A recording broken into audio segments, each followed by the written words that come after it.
So as a summary, we have created our art journal page with the different elements. We have created the secondary page, and I am giving you more ideas with the second image of the sheet.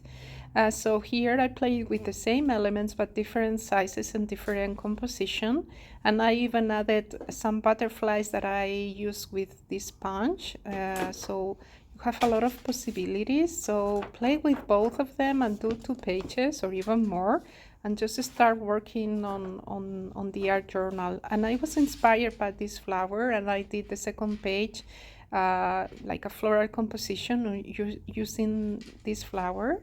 And so if you don't want to trace, because the idea is that you start tracing and giving your personal style to an image, then you can use stamps. So this is one from Dina Walkley that I just paint over it.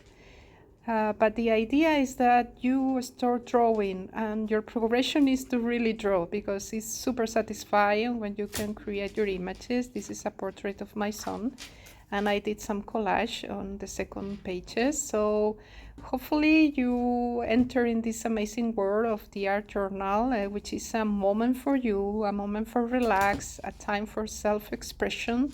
And hopefully you take your time for you and start doing a daily practice.